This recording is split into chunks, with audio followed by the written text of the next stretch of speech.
On the day of my scheduled surgery, I found myself waiting in the hospital room, feeling more and more anxious as the hours passed. I was waiting for Chloe to arrive. She needed to sign the consent forms for me. I waited all morning, and by the time it was noon, she still hadn't shown up. The doctor was clearly becoming impatient with the delay, but there was no sign of Chloe, and she wasn't answering her phone.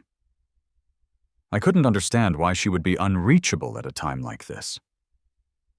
The answer finally became clear when I happened to check my social media feed. I saw a new post from her old friend, Ryan. It was a picture of the two of them, Chloe included, spending the day together and looking like they were having a wonderful time. It seemed they had completely forgotten about me and my surgery. In that instant, everything made sense, and I wasn't even surprised.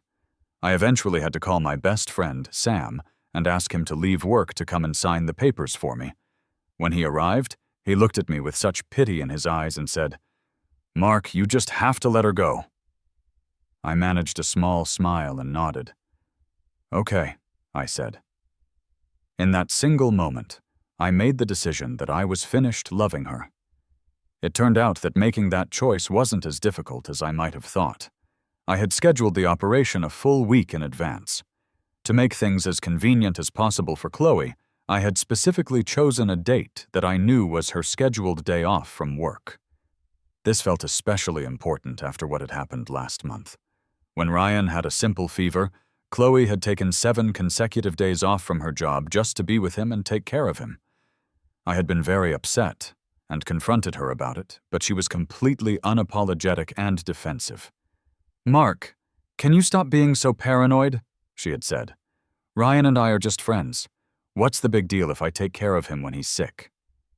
That argument led to us giving each other the silent treatment for more than 2 weeks. Then, a week ago, I had an acute gallbladder attack, and the doctor strongly recommended I have surgery to remove it. When I told Chloe, she was the one who specifically asked me what day the surgery was scheduled for. I recognized that she was probably trying to use this as a way to fix things between us. In every fight we'd had in the past, I was always the one who eventually gave in and tried to make up. This time, I had refused to be the first one to budge. I never expected her to use my illness as the reason to reach out. To be honest, I thought it meant she still had feelings for me, and that only her stubbornness had been causing our problems. I was genuinely touched that she seemed to be making the first move, so I made sure to schedule the surgery for her day off. But when I checked into the hospital the day before the procedure, Chloe told me she suddenly had to work overtime. She promised she would come first thing in the morning to sign the papers.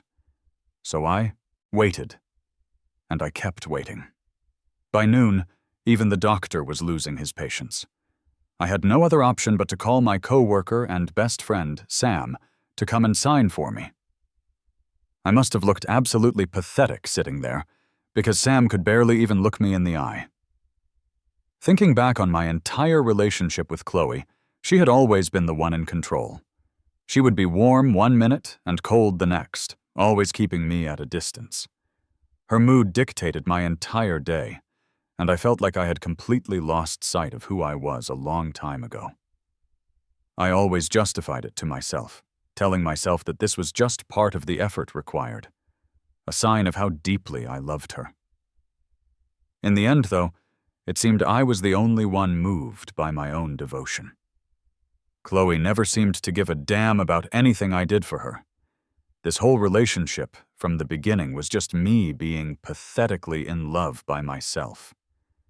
Sam looked at me and said hesitantly, "Mark, just give up." I wasn't looking at him. I was looking at the newest update on Ryan's social media feed. He had just posted a picture of a woman in a kitchen, seen from behind, cooking a meal for him. The woman was unmistakably my fiancée, Chloe. In that moment, I felt strangely calm.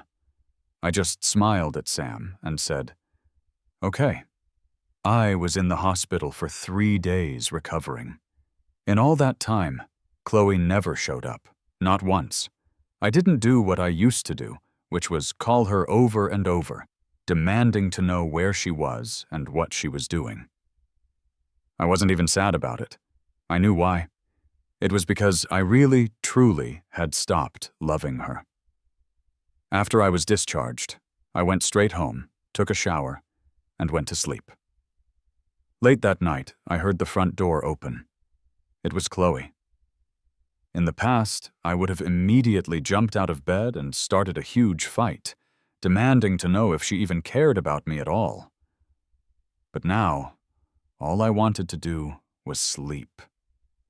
Chloe seemed shocked to find me home and already in bed. She sat on the edge of the mattress and gently nudged me. "Mark, are you asleep?" Her voice sounded tired, but I thought to myself, what did that have to do with me? I kept my eyes closed, not wanting to open them. Chloe, for her part, waited patiently by the bed. Her patience with me usually lasted about half an hour at most. Sure enough, about 20 minutes later, I heard her leave the room and slam the front door as she left again. Without the uncomfortable feeling of someone watching me, I quickly fell into a deep sleep and didn't wake up until noon the next day. After getting up, I washed up and went to the kitchen to make myself a simple bowl of plain porridge. Even though the surgery was minimally invasive, the incision still throbbed with a dull pain. I was in the middle of eating when Chloe came back. She glared at me with a dark expression, while I just smiled back at her. It felt truly bizarre. I was the one who was sick, and she was the one who had abandoned me at the hospital, so why was she looking at me like that? Was she angry that I hadn't started a fight with her? Arguing takes energy, and I was a patient who had just gotten out of surgery. I didn't have the strength to argue with her. Chloe's face was grim as she asked, "Aren't you going to ask me what I was doing?"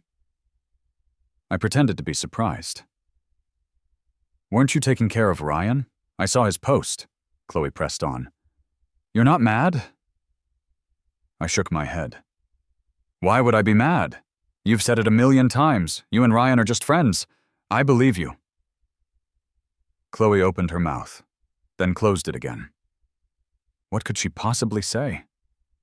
In the past, whenever I'd gotten angry about how close she was with Ryan, she would always give me an impatient look and say, "Ryan and I are just good friends. Why does your mind always have to go to the gutter? Can't a guy and a girl just be friends? Mark, seriously, stop being so gross. I'm your fiancé. If you can't even give me that much trust, what's the point of this relationship?" Later, Chloe and Ryan started spending more and more time together. It got to the point where even if I argued with her until I was red in the face, she'd just give me the cold shoulder, not even bothering to explain. She would just watch me impassively as I flew into a rage, then say nothing, ignoring me completely until I couldn't take it anymore, and came to her to admit I was wrong and apologize. Then, depending on her mood, she'd either complain about me for a bit or mock me, and the whole thing would be over. So now that I wasn't fighting or making a scene, and was acting so understanding, why did she look so lost? Shouldn't she be happy? I finally understood. I had let it go. Thinking about how I used to get so consumed with jealousy, I'm sure I looked pathetic. No wonder Chloe always looked at me with such contempt. Looking back now, even I despise that version of myself who couldn't control his emotions. Seeing Chloe standing there speechless, I lowered my head and went back to my porridge. Chloe went into the kitchen on her own, then came out and looked at me. "You only made enough for yourself?" I nodded honestly. Chloe seemed a little angry. "What about me?" I was baffled. "I didn't know you were coming back. You can make your own. I just had surgery. I don't have the energy to cook for you." Chloe was about to protest, but when she heard me mention the surgery, she immediately shut up. She made herself a bowl of noodles and sat down across from me. Watching her sit down, I felt a wave of annoyance. I quickly finished the last of my porridge in a few gulps, got up, and walked away. Chloe finally lost her temper. She slammed her chopsticks on the table and yelled at me, "Mark, what the hell is your problem? You leave the second I sit down?" I calmly held up my empty bowl for her to see. "I'm finished. Besides, I'm not supposed to sit for too long." I think the look I gave her in that moment, full of impatience and contempt, was the same look she used to give me. Knowing she was in the wrong, Chloe insisted on taking the day off to stay home and take care of me. I used the excuse that I needed to rest after my surgery and hid in the bedroom all day. I couldn't even be bothered to get up for the special meals she cooked for me at lunch and dinner. That evening, Chloe took a phone call, then came cautiously to the bedroom door. She whispered my name tentatively. "Mark? Mark?" I pretended to be asleep. Chloe started talking to herself. "Mark, I have to go out for a bit. Something came up with Ryan. I remade some of your favorite dishes for dinner. They're on the table, so remember to eat." With that, Chloe rushed out of the house again. Not long after, Ryan posted a picture on his feed of the huge home-cooked meal Chloe had brought him, with the caption, "Thanks to my best girl for coming all this way to bring me dinner and eating with me." I could vaguely see a woman sitting across from him, and on her wrist was the watch I had given her as a gift. I felt nothing. I got up, threw the food Chloe had made in the trash, and then ordered some takeout for myself. Chloe didn't come back until late that night. When she saw the food she'd cooked in the trash can, she couldn't help but fly into a rage. "Mark, I worked so hard to cook for you and you just threw it all in the trash? What is that supposed to mean?" I looked at her, exhausted. "Chloe, can you please not be so unreasonable? I just got out of the hospital and I'm still very weak. Can you just let me get some rest?" "Who's being unreasonable? You threw out my food. What the hell is that about?" "Chloe, I'm severely allergic to cilantro. Have you really forgotten that?" I asked her, my eyes cold and filled with deep disappointment. Chloe panicked. I continued, "So what does it mean when you put cilantro in every single dish?" Chloe tried to bluff her way out of it. "I forgot, okay? Don't be mad. You could have just said something. Why did you have to throw it away behind my back?" I didn't want to say another word. I lay down and went back to sleep. Chloe stared at me for a long time before quietly going to the other room. I rolled over comfortably and let out a long sigh of relief. A dreamless night of sleep. It was wonderful. Chloe and I started giving each other the silent treatment again. In the past, I would have been miserable. I would have tried everything to cheer her up, just to see her smile. But now, I felt nothing. Not having to rack my brain to make Chloe happy felt like a long-lost freedom. With Chloe sleeping in the other room, I felt even more at ease. I no longer got up early to make her breakfast or had to do her laundry every day. I could sleep in for an extra hour, which was incredibly satisfying. After I went back to work, my mind wasn't constantly on Chloe. I didn't get anxious if she didn't reply to my texts within 10 minutes, and I certainly didn't pick huge fights with her for going out with her friends all the time. My work efficiency improved dramatically, and my daily routine became much more stable. I was starting to like this feeling. Today, Chloe texted me, saying she had a party tonight and wanted me to go with her. In the past, I would have jumped at the chance to make her look good, always insisting on paying the bill just to hear her friends say what a great guy I was. But now, I was done being the great guy. I texted back that I had to work late and couldn't make it. Then I checked into a hotel and rested for the night. When I woke up the next morning, I saw over 30 missed calls from Chloe and countless text messages. "Mark, what's your problem? How could you be working this late?" "Mark, what is going on? If you're not coming, just say so." Before, one call from Chloe and I would have dropped everything to be by her side. But now I figured I should probably focus more of my energy on myself. I sent a single reply. Chloe, I was exhausted last night. I had to work really late. For the first time ever, Chloe replied instantly. Mark, who are you trying to fool? My friend asked if we were fighting last night because you always used to show up. I laughed when I read the message. She was right. The old me definitely would have been at her party. Now, this is just how it is. I didn't reply again. I got up and went to work. When I got to the office, I learned there was some news. Management was looking for someone to go to the new office in the next state over to develop business.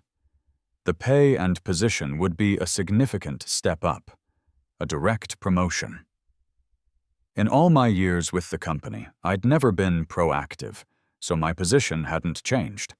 I was always revolving around Chloe, and work was a low priority. Now, I wanted to make a change. I went into the general manager's office to ask about it, and soon enough, I had locked in the transfer. After gathering a few things, I went home to grab my luggage and left directly for the neighboring state. That night, Chloe updated her social feed with a new photo. In the picture, she was holding a wine glass by herself, with a beautiful beach sunset in the background.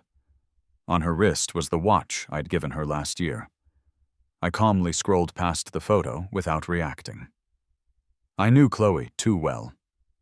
She posted that picture to hint that I should hurry up and make up with her. It was her olive branch, but I had no intention of accepting it. Ryan quickly liked Chloe's post and commented, "Let's grab a drink together." Probably because she got no reaction from me, Chloe replied instantly. Okay. I pretended I didn't see it and kept scrolling through my feed, liking and commenting on other friends' posts. A little while later, Chloe's call came through. Mark, come home early after work. We can have dinner together.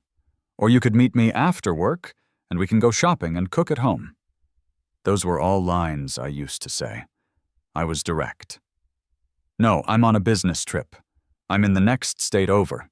It'll probably be at least a month before I'm back. There was a long silence on Chloe's end. Why didn't you tell me you were going on a business trip?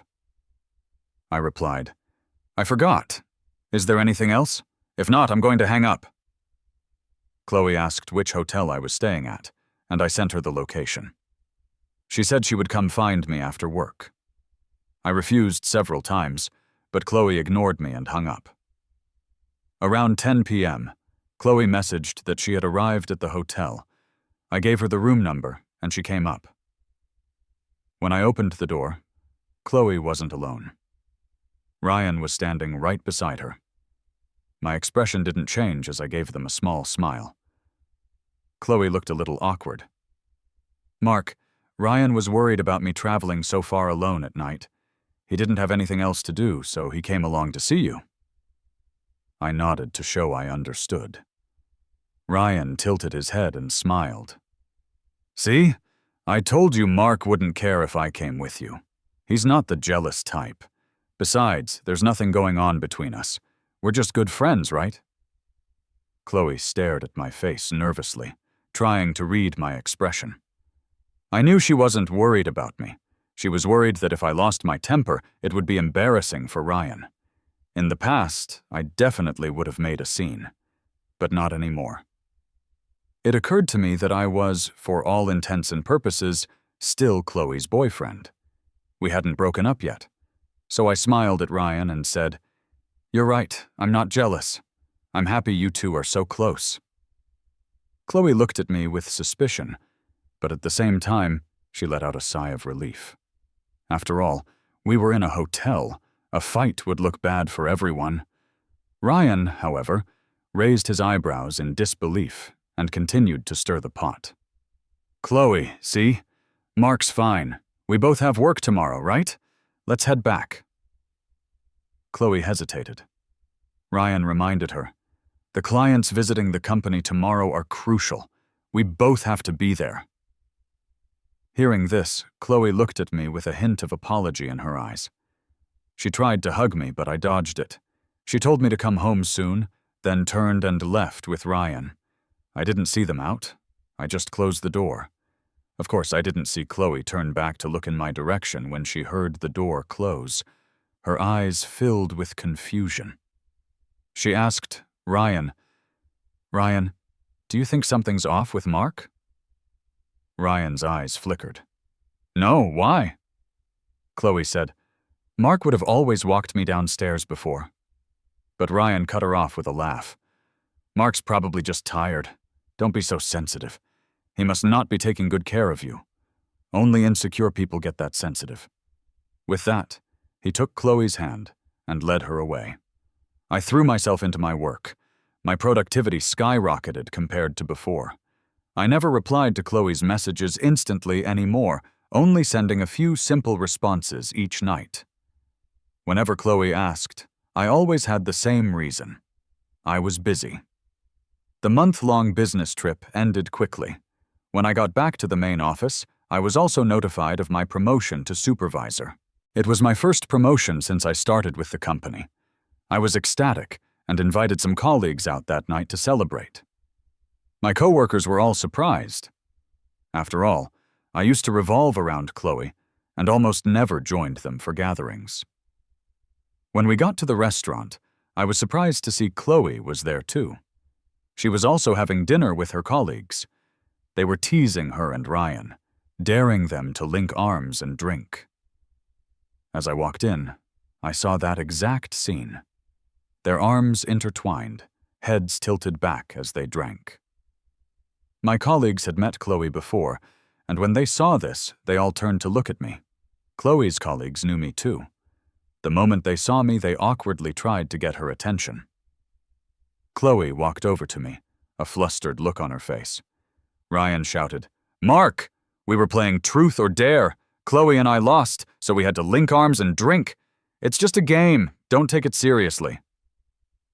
I smiled. Why would I? It's just a drink. It's not like you two got married behind my back. Ryan nudged Chloe. See? Mark doesn't mind. It's just a game. I bet Mark has played his fair share of games with his coworkers too. I cut him off without hesitation. I've hardly ever gone out with my coworkers. Ryan, if you're going to make accusations, at least get your facts straight. Besides, my colleagues and I would never do something with such poor boundaries as linking arms to drink. We have more class than that. Ryan shot back. What's that supposed to mean? If you have a problem with us playing a game, just say it. What's with the passive-aggressive jabs? I just smiled. Why are you so worked up? I said I don't mind, and I mean it. You just linked arms for a drink. It's not like you got married. And even if you did, I wouldn't mind. I'd just wish you a lifetime of happiness. After that, I led my colleagues to the private room we had reserved. Chloe tried to grab me, but I cut her off before she could speak. Chloe, we're in public. A scene would look bad for both of us. Are you sure you want to do this here? Chloe immediately froze. Ryan was still running his mouth. Chloe spun around and yelled at Ryan, "Shut up!" Ryan was stunned. Chloe, how can you yell at me in front of all these people? No, you have to apologize to me. If you don't apologize, I'll never speak to you again. Chloe, we've been friends for so many years, can't I even joke around? Chloe roared. I told you to shut up, didn't you hear me? Ryan was completely dumbfounded. While they were bickering, I quickly made my way to the second floor, leaving them behind. Chloe was calling my name from behind me, but I pulled out my phone and pretended to be on a call, acting like I hadn't heard her. At the party, no one mentioned what had just happened, probably not wanting to make me feel awkward. I acted like nothing was wrong and had a great time. It turns out that when you don't spend all your time on Chloe, the world is a much better place. Chloe texted me. Mark, we're done. I'm waiting downstairs for you. What time will you be finished? I didn't want my coworkers to see me tangled up with her, so I replied, Don't wait. I won't be done for a while. You should just go home. But Chloe insisted, I don't care how late it is. I'll wait for you. I rolled my eyes and motioned to my colleagues, who were about to leave, to have another round. A few of the quicker ones seemed to catch on, and were happy to stay and keep drinking with me. I kept it going until I absolutely couldn't anymore, and then we finally called it a night. When we all went downstairs, sure enough, there was Chloe, waiting alone by the entrance. My colleagues awkwardly greeted her, and Chloe naturally came over and wrapped her arm around my waist. It made my skin crawl, because that was the same arm that had been wrapped around Ryan's just a little while ago. I pulled away. After my coworkers left, I finally spoke. Okay, they're all gone. You can stop pretending now. For once, Chloe didn't get angry. She tried again to explain the linked arms drink. Mark, it was just my coworkers teasing us. And besides, I yelled at them afterward. It won't happen again. I just nodded. All I wanted was to go home and rest. At this point, I really didn't care. In the taxi, I watched Chloe's face as she slept, drunk. Time hadn't left a mark on her. She was as beautiful as ever. Even though I had decided to stop loving her, I had to admit Chloe was a truly remarkable woman. She had been since college. When we first got together, all my dorm mates were jealous that I had landed the campus belle. Back then, we were truly in love.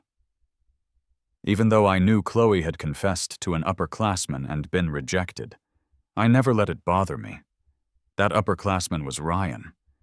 At the time, I even wondered how anyone could reject a girl as amazing as Chloe. But I was glad Ryan had turned her down. Or else how would I have ever gotten together with her? We graduated together, stayed in this city together, found jobs together, and built a life together. I loved her so much that I chose an apartment close to her work. She was thoughtful, too. We bought a car together, and she said that since my commute was longer, I should be the one to drive it. I haven't driven that car in a long time. Why? Because Ryan came to work at her company and became her subordinate. Ryan lived even farther away. Without even asking me, Chloe lent him the car. She said Ryan was a friend, and we should help him if we could. After all, his commute on the subway was an hour and a half.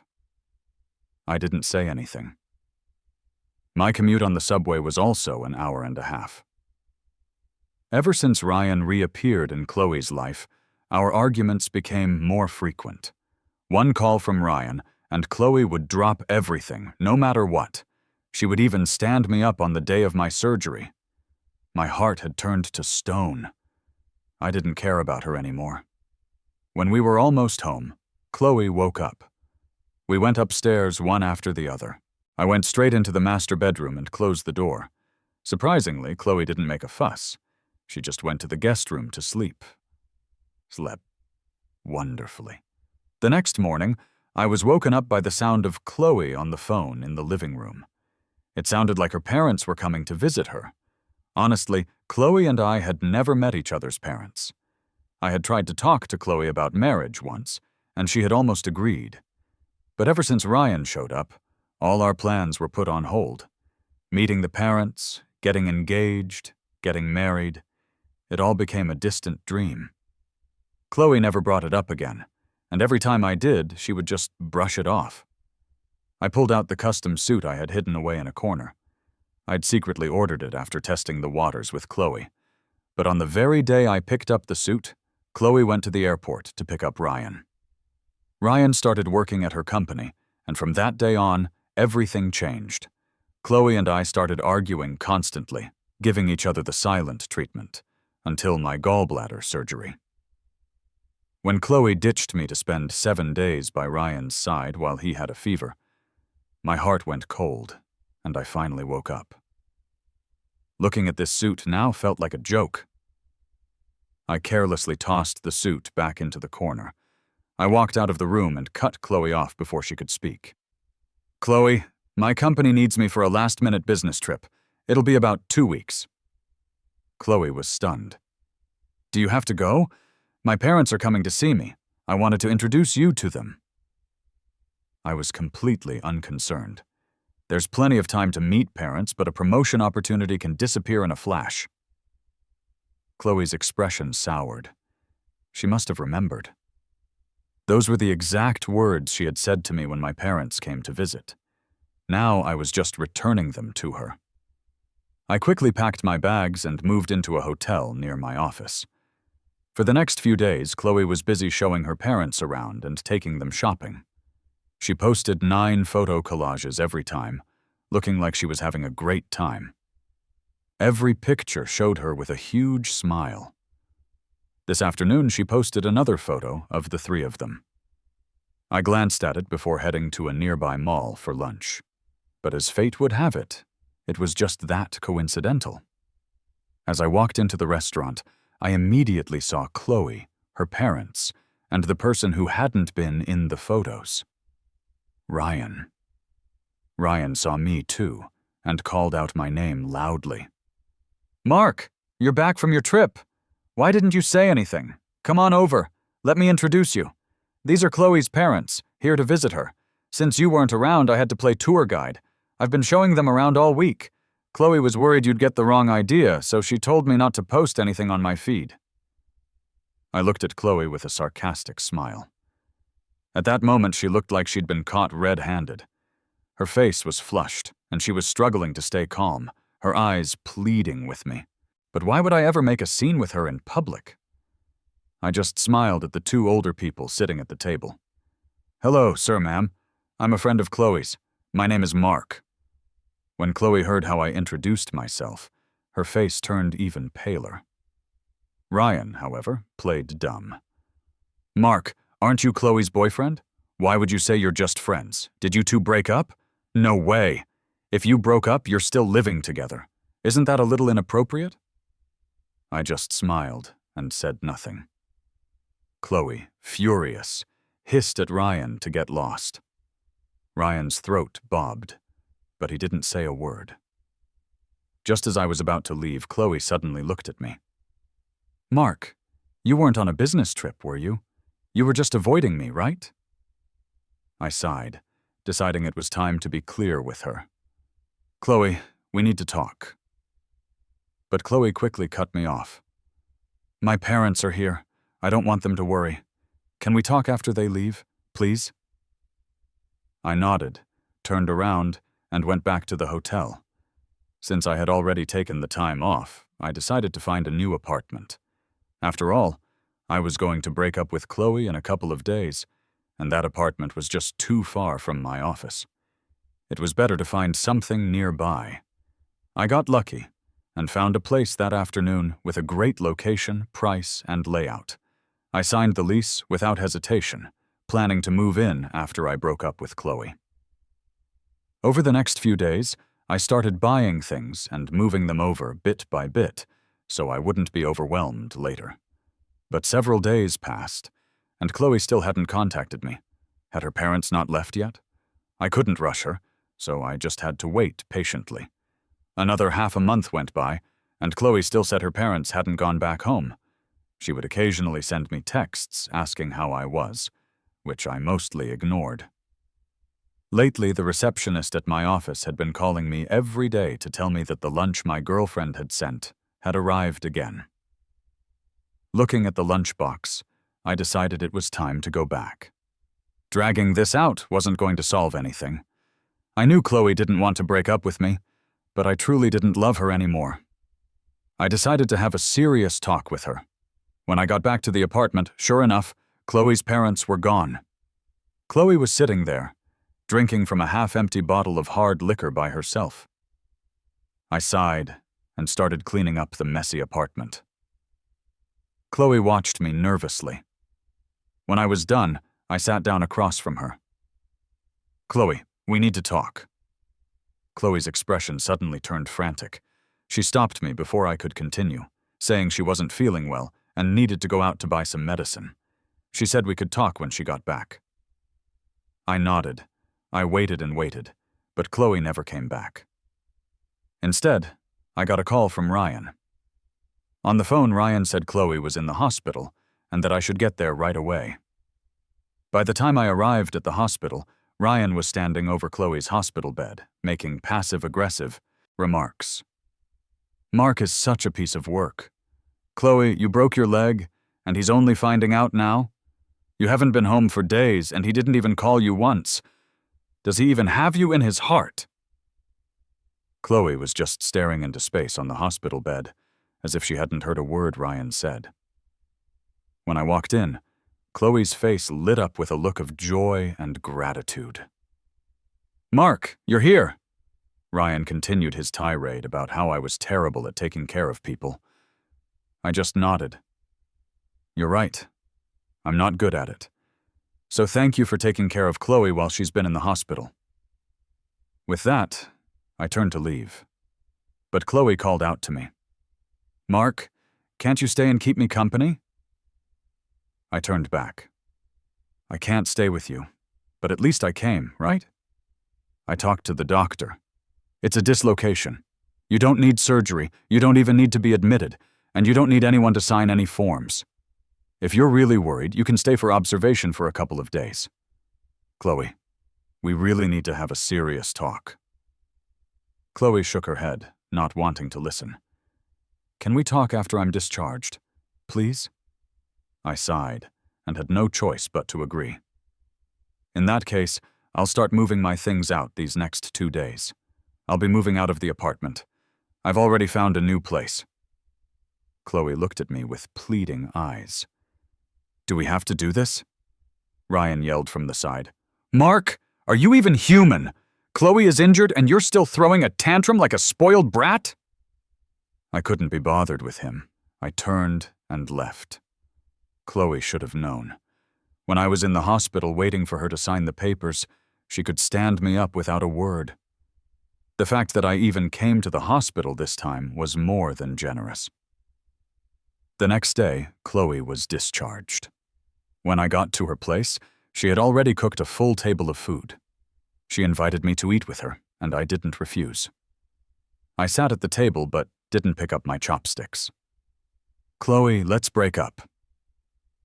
The hand Chloe was using to serve food froze, and her eyes flickered. "Why? Is it because I didn't show up to sign for your gallbladder surgery? I'm sorry.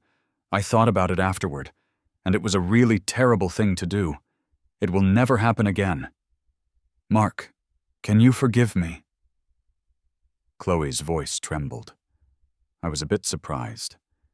The normally cold and proud Chloe was suddenly acting so differently, even apologizing to me, but I was unmoved. The damage was done a long time ago. "Chloe, I don't love you anymore." When Chloe heard those words, she stood up excitedly. "That's impossible! How could you not love me? You used to try to make me happy. You'd cook my favorite foods, you'd do my laundry, and this." Chloe pulled out the custom suit. "You even had this suit made. You were going to marry me. How could you not love me? Weren't we supposed to meet each other's parents, get engaged, and get married? How could you not love me anymore? You're just mad, right? Is it because of Ryan? We really are just friends. Is it because I paid more attention to him than to you? Because I lent him the car? Because I was always with him? Because I cared about him more than I cared about you? You're angry about that, right? Mark, I won't do it anymore. Can we get back together? Please. Mark, you had the suit made. How can you not love me anymore?" I looked at the suit, reached out for it, then went to the kitchen and got a pair of scissors. As Chloe stared in disbelief, I cut it to pieces. The crisp suit lay in shreds on the floor. I said, "You see, Chloe? You know what you did was wrong, so why did you keep doing it? You know you cared more about Ryan than you cared about me. Chloe, just because something is always there doesn't mean it will be there forever. Just like this suit, it can be destroyed right in front of your eyes. Chloe, let's break up. I don't love you, and I don't want you anymore." After saying that, I got up to pack the last of my things. While I was in the room packing my luggage, Chloe sat on the sofa, lost in thought. Ryan arrived. He was dragging a suitcase and announced loudly as he walked in, "Chloe, I've come to you for refuge. You have a spare bedroom, right? Can you put me up for a few days? I'll move out as soon as I find a suitable place." "Wow, Chloe, you cooked all this food. Did you know I was coming? These are all my favorite dishes." "Well, don't mind if I do." Before Chloe could even react, Ryan had grabbed a pair of chopsticks and started eating. Chloe shot up from the sofa and slapped the chopsticks out of Ryan's hand. She seemed to have lost all composure, screaming hysterically, "Who said you could eat that? Who gave you permission?" Ryan was dumbfounded. "Chloe, we're old friends. Is it really such a big deal if I have a bite of food?" Chloe pointed furiously at the door and roared, "Who let you into my house? Get out! Get out right now!" Ryan was confused. "Chloe, what's wrong with you? Seeing you like this, how can I leave with a clear conscience?"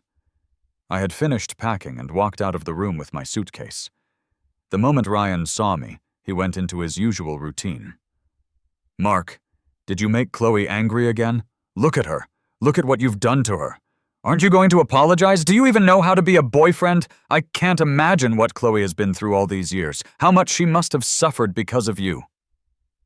I just smiled, completely unbothered. "You're right. She has suffered. But starting today, she doesn't have to suffer anymore. Goodbye, Chloe. Oh, and by the way, I really can't eat any of this food. I'm severely allergic to cilantro, something you never seemed to care about." I walked out with my suitcase, and behind me I could hear Chloe screaming at Ryan to get out. I had finally ended this draining relationship. Looking up at the sky, even it seemed brighter. The company sent me to the branch office again to oversee business. This time I was gone for half a year. When I returned to the main office, the receptionist handed me a package. I took it and opened it. Inside was the suit I had thrown away, now perfectly mended and looking brand new. There was also a letter inside. "Mark, I fixed the suit. Can we start over?" The receptionist told me that Chloe had been waiting for me outside in her car every day after work, staying until late into the night. After work today, I saw the car, and standing beside it was Chloe. Right in front of her, I threw the suit into the trash can, then turned and walked away. Behind me, Chloe's face fell.